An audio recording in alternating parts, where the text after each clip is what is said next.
नमस्कार दोस्तों, मधुर सरस चैनल पर आपका स्वागत है। आपने भगवान विष्णु के वराह अवतार की कथा अवश्य सुनी होगी। समुद्र धरती पर ही है, फिर उसी में पृथ्वी को कैसे छुपाया जा सकता है? अगर आपके मन में भी ऐसे प्रश्न उठते हैं तो वीडियो में अंत तक बने रहें और चैनल को सब्सक्राइब करें। रोमांच और भक्तिपूर्ण इस कथा में जितना धर्म का मर्म है, उतना ही आजकल लोगों में आश्चर्य और विश्लेषण का भाव भी है। सनातन धर्म का काला सच आ गया सामने और सनातन धर्म एक्सपोज्ड हो गया है। तुम कहते हो कि तुम्हारे भगवान श्री विष्णु ने वराह अवतार धारण करके पृथ्वी को समुद्र से बाहर निकाला, लेकिन समुद्र तो पृथ्वी के ऊपर ही है। तो तुम्हारे भगवान ने किस पृथ्वी को समुद्र से बाहर निकाला? बताओ, कितना भ्रम फैलाया है तुम्हारे सनातन धर्म वालों ने। ऐसा कहकर कई सनातन धर्म विरोधी लोग सनातन धर्म का उपहास करते हैं, लेकिन उनको पता नहीं है वह सनातन धर्म का नहीं, खुद अपना और अपने कम दिमाग का उपहास कर रहे हैं। 95% लोग ऐसे होते हैं जिन्होंने कभी सनातन धर्म के ग्रंथों को पढ़ा नहीं होता है। उन्होंने सिर्फ धार्मिक सीरियल और फिल्में ही देखी होती हैं और उनको देखकर ही सनातन धर्म पर टीका टिप्पणी करने लगते हैं। टीवी सीरियल और फिल्मों का उद्देश्य मात्र लोगों का मनोरंजन करना है। सनातन धर्म के रहस्यों को उजागर करना उनका उद्देश्य नहीं है। हमारे वेद, उपनिषद और पुराणों में कई कथाएं बताई गई हैं और इन कथाओं का मतलब जैसा टीवी सीरियल और फिल्मों में बताया गया है वह नहीं है, अपितु यह कथाएं कई सारे रहस्यों को समेटे हुए हैं और इनका गूढ़ अर्थ भी निकलता है। आप चाहे वेद पढ़ो, उपनिषद पढ़ो, पुराण पढ़ो, अगर आप इन रहस्यों को डिकोड नहीं कर पाए तो आपको ये सिर्फ कथाओं से भरी पुस्तक लगेंगी। आपको कोई भी वैज्ञानिक तथ्य या आश्चर्यजनक ज्ञान की प्राप्ति नहीं होगी। लेकिन अगर एक बार आप उन रहस्यों को डिकोड करने लगे तो इस पृथ्वी पर इससे बड़ा कोई खजाना नहीं होगा। सामान्य रूप से जब हम विष्णु पुराण में वराह अवतार की कथाएं पढ़ते हैं तो उसमें बताया गया है कि सतयुग में दैत्य माता दिति और ऋषि कश्यप के दो पुत्र हिरण्याक्ष और हिरण्याक्षु थे। दोनों राक्षस ब्रह्मा जी से वरदान प्राप्त कर सृष्टि में उत्पात मचाने लगते हैं और हिरण्याक्ष नाम का राक्षस पृथ्वी को समुद्र में छुपा लेता है। जल में से पृथ्वी को बाहर निकालने के लिए भगवान विष्णु वराह अवतार लेते हैं और हिरण्याक्ष का वध करके पृथ्वी को समुद्र में से बाहर निकालते हैं। तो भगवान विष्णु के वराह अवतार के रहस्य को समझने के लिए हमें हिरण्याक्ष और हिरण्याक्षु राक्षस को भी समझना पड़ेगा। राक्षस के बारे में हमारी सामान्य धारणा ये है कि विकराल शरीर, सर पर सींग, जोर से अट्टहास करने वाला, शक्तिशाली और इंसानों जैसे दिखने वाला प्राणी। लेकिन राक्षस का मूल अर्थ है जो जीवन को आगे बढ़ाने में बाधक हो, जो शांति में अशांति फैलाए, जो विनाश को जन्म देने वाला हो और जो सृष्टि के कार्यों में बाधा उत्पन्न करे और जो नकारात्मकता फैलाए।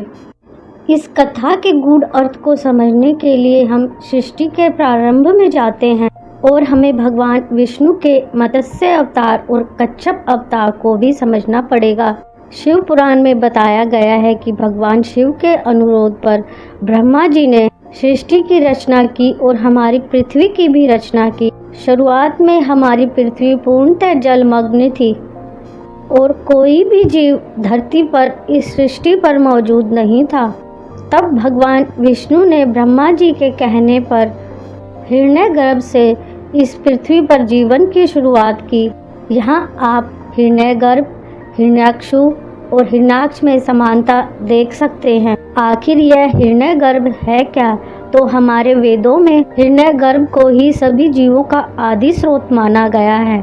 हिरण्य का मतलब होता है कीमती धातुओं का रस और हिरण्यगर्भ का मतलब होता है कीमती सुनहरी धातुओं के रस का गर्भ। और पृथ्वी पर जीवन की शुरुआत भी इसी रस से बनने वाले एक कोशिकीय जीव से हुई है। और अगर आप कोशिका या कोश के संरचना को देखेंगे तो इसके मध्य में आपको इस कोश के मध्य भाग में एक गाढ़ा तरल द्रव्य होता है जिसे जीव द्रव्य प्रोटोप्लाज्म कहा जाता है। इस जीव द्रव्य में चेतनता होती है। इस जीव द्रव्य में अपना खुद का दिमाग होता है और यह जीव द्रव्य ही पूरी कोशिका को नियंत्रित करता है। इसे इसीलिए सजीव लिविंग कहा गया है। जीव वैज्ञानिक इसे जीवन का भौतिक आधार कहते हैं। आधुनिक जीव वैज्ञानिकों ने जीव द्रव्य का रासायनिक विश्लेषण करके यह तो पता लगा लिया है कि उस निर्माण किन घटकों से हुआ है, किंतु आज तक किसी भी वैज्ञानिक को उस जीव द्रव्य में प्राण का संचार करने में सफलता नहीं मिल पाई है।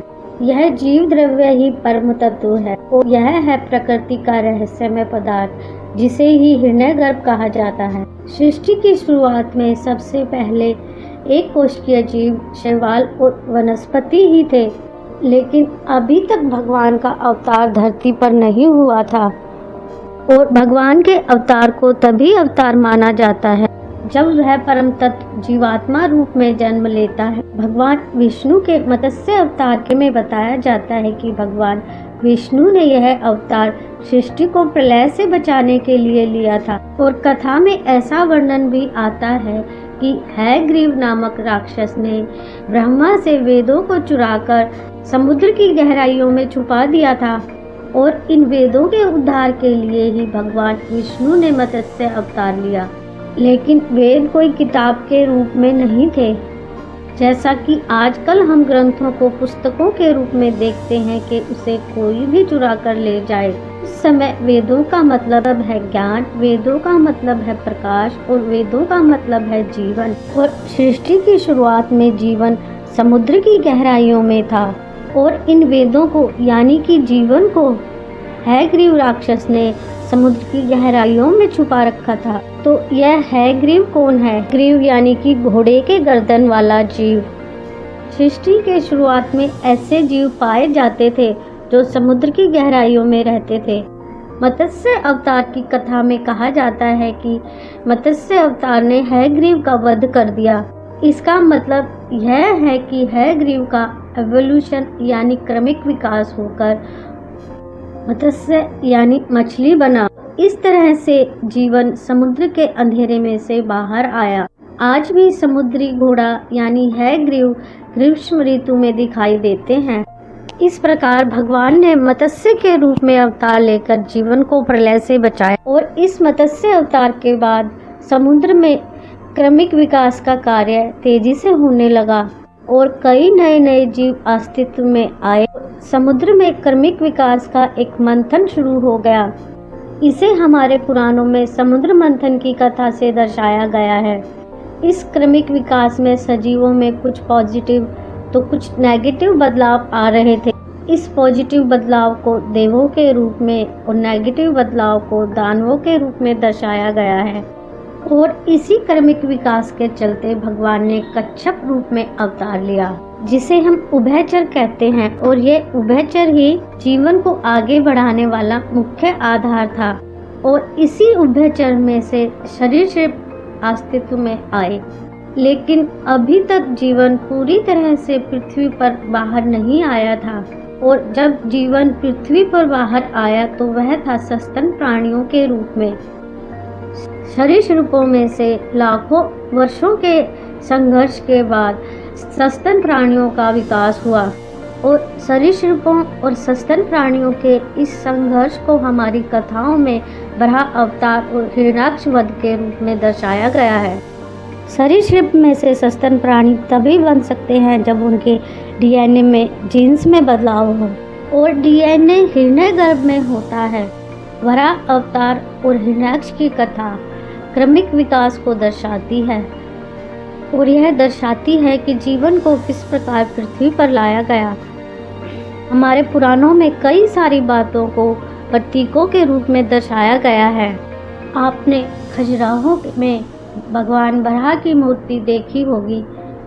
खजुराहो में भगवान वराह के पैरों में हिरण्याक्ष को सरीसृप के रूप में दर्शाया गया है और उदयगिरि की गुफाओं में निर्मित मूर्तियों में भी हिरण्याक्ष को सरीसृप के रूप में दर्शाया गया है और भगवान वराह ने पृथ्वी देवी को उठाया हुआ है। यह तो थी वराह अवतार की कथा और उससे जुड़े कोडिंग को समझने की कोशिश। अब आपको बताते हैं, इस कथा को आज के युग में एक दंत कथा के रूप में लिया जाता है। लोगों का ऐसा मानना है कि ये सरासर गलत और मनगढ़ंत कहानी है। भारत में सनातन धर्म है और सनातन धर्म किसी भी अफवाहों और दंत कथाओं से नहीं बना है। ऐसा ही इस कहानी के उपलक्ष्य में भी हमें मिलता है। नासा, जो अमेरिका की national aeronautics and space administrations agency है, के मुताबिक खगोल विज्ञान की 2 टीमों ने ब्रह्मांड में अब तक खोजे गए पानी के सबसे बड़े और सबसे दूर के जलाशय की खोज की है। दुनिया के महासागर के सभी पानी के 140 ट्रिलियन गुना के बराबर है। एक विशाल स्वचालित ब्लैक होल को घेरता है जिसे क्वासर कहा जाता है, जो पृथ्वी से करीब 12 अरब से अधिक प्रकाश वर्ष की दूरी पर है। कैलिफोर्निया के पासाडेना में नासा की जेट प्रोपल्शन लैबोरेटरी के वैज्ञानिक मैट ब्रैडफोर्ड ने कहा कि इस क्वासर के आसपास का वातावरण बहुत ही अनोखा है, क्योंकि ऐसा लगता है कि यही इस पानी के विशाल द्रव्यमान का उत्पादन कर रहा है और इस बात की ओर भी इंगित करता है कि यह पानी ब्रह्मांड में हमेशा से व्याप्त है, यहाँ तक कि ब्रह्मांड के बनने से पहले से भी। और उस जलाशय या समुद्र का पानी हमारी पृथ्वी के समुद्र से 140 खरब गुना पानी के बराबर है। इसे आप भवसागर भी कह सकते हैं, क्योंकि हिंदू शास्त्रों में भवसागर का जो वर्णन किया गया है वह कुछ इसी प्रकार से है। भवसागर को एक ब्रह्मांडीय महासागर या खगोलीय नदी के रूप में समझा जा सकता है, जिसे कई संस्कृतियों और सभ्यताओं की पौराणिक कथाओं में दर्शाया गया है। अंत में बस इतना ही कहना चाहेंगे कि हिंदू धर्म सनातन धर्म है, इसका मूल किसी को ज्ञात नहीं है और जो इस ब्रह्मांड के रचयिता हैं, जिनकी इच्छा से ये ब्रह्मांड चलता है, उनकी शक्तियों की था लगाना एक तुच्छ मनुष्य के बल और बुद्धि की बात नहीं है। पर कुछ मनुष्य तो उनकी उपस्थिति और उनके अस्तित्व पर भी संदेह करते हैं। जब तक आपके पास प्रमाण ना हो, किसी की सत्यता पर संदेह नहीं करना चाहिए। जानकारी अच्छी लगी हो तो वीडियो को लाइक शेयर करें, चैनल को सब्सक्राइब करें। आशा करते हैं आप भी भगवान वराह के अवतार के रहस्य को समझ गए होंगे। कमेंट में जय श्री हरि विष्णु अवश्य लिखें और ऐसी जानकारी पाने के लिए आप हमारे चैनल को सब्सक्राइब करें। धन्यवाद। जय श्री कृष्ण।